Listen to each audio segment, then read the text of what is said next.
Sa mundong nababalot ng hiwaga, tila ba maraming kwento ang maririnig mo. Mga kwento sa nakaraan, mga kwento sa kasalukuyan. Pero ikaw, ano ba ang kwento ng buhay mo? Kasing hiwaga rin ba ng mundong ito?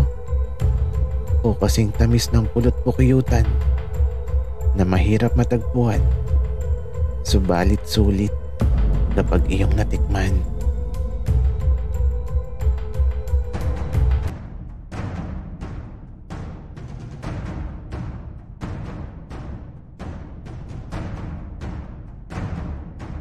Kaibigan, huwag mong kalimutan mag-subscribe sa aming channel at huwag din kalimutan i-click ang notification bell at subscribe button. Subscribe na!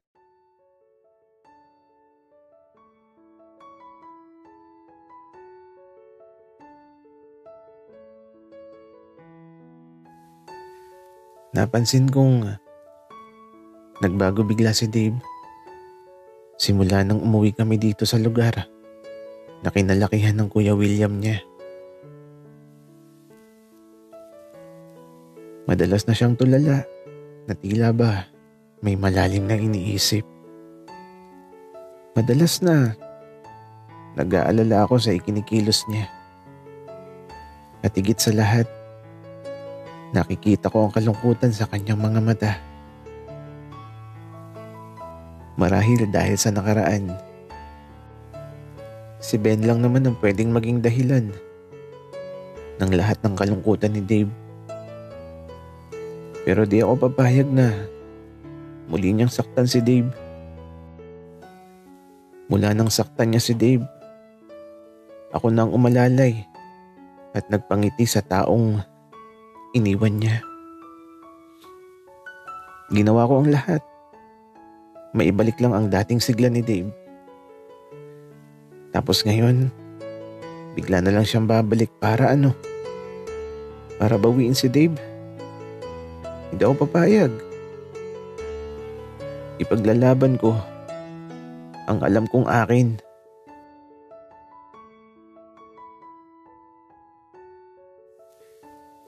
Baby, gising na. Hapon na. Gumising ka na muna tapos kumain na tayo. Nagluto ako, tsaka maligo ka tapos lumabas tayo. Aaron, anong oras na ba? 1 PM na, Dave. Bangon na dyan. Sige. Pero teka, Aaron. Paano tayo nakauwi? Siyempre, kinarga kita sa likod ko, Dave. At sa gitna ng maliwanag na buwan, naglalakad akong masaya. Kasi kasama kita. Hala, ang bigat ko pa naman, Aaron. Buti, kinaya mo akong kargahin hanggang dito. Dave, ano ka ba? Kakayanin ko. Kasi mahal kita. O siya, kumain na tayo ng tanghalian. Maliligo muna ako, Aaron. Ang lagkit ko ni. Tapos saka tayo kumain ng tanghalian. Sige, Dave. Bilisan mo lang, ha? Kaya ito, diretso na kaagad si Dave sa banyo. Ako naman, nagtungo na dito sa pagkainan. Dito ko na lang siya hihintayin.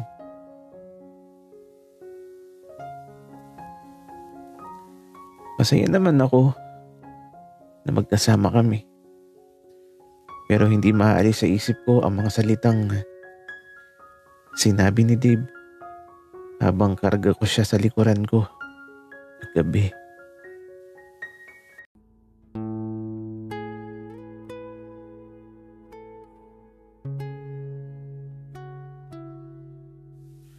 Oy, sino ka? Ako to, Dave. Si Aaron. Di ako naniniwala. Ikaw si Ben eh. Saan mo ako dadalahin, Ben?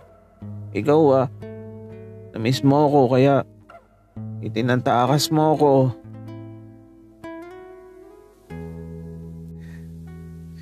Ako nga to, Dave. Si Aaron nga.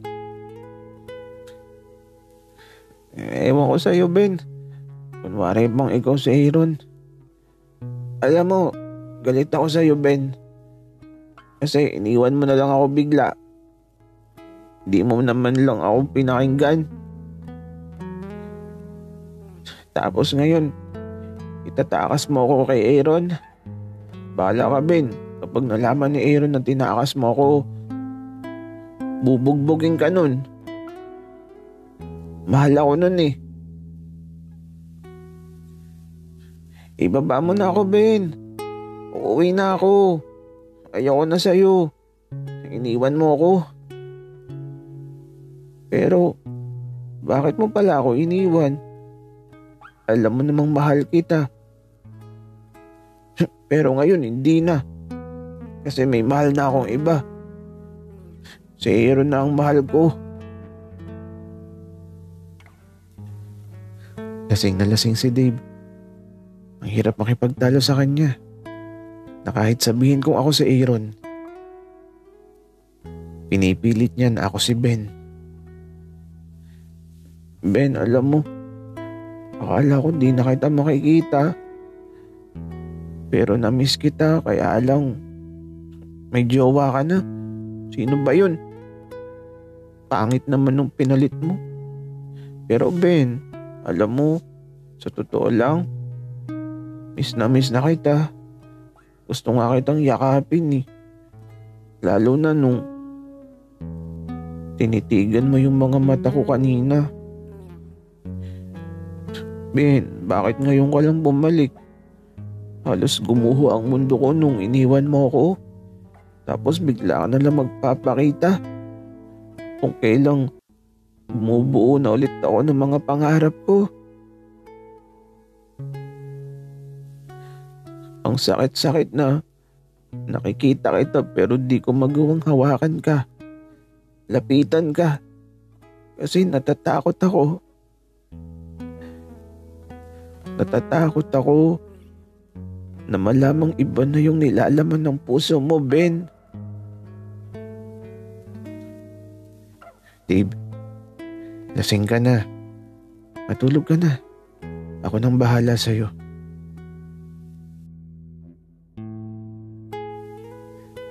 Masakit para sa akin na marinig ang mga salitang yun mula kay Dave. Naglalakad ako habang umaagos ang mga luha ko dahil sa mga sinabi ni Dave. Ang sakit malaman na hindi ko kayang palitan ang lugar ni Ben sa puso ni Dave. Sobrang sakit na parang nadudurog ang puso ko. Bakit ba kasi nahulog ako sa taong kahit alam kong pwedeng mawala sa buhay ko, ay isinugal ko pa rin ang nararamdaman ko kahit alam kong pwede akong masaktan sa dulo.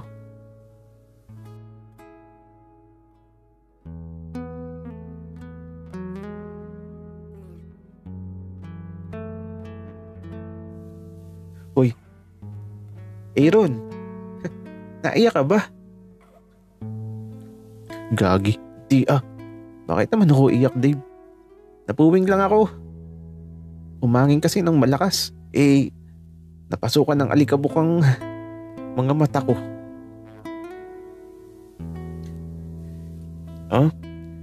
Natanggal na ba yung nakapuwing dyan sa mga mata mo, Aaron? Oo, Dave. Okay na. Tara na kumain. Sa mga sandaling to, inaasikaso ko lang si Dave. Hindi na niya kailangan malaman pa kung ano man yung mga sinabi niya kagabi sa akin habang karga ko siya sa likod ko. Ang mahalaga ngayon, masaya ako Pero hanggang kailan ako magiging masaya?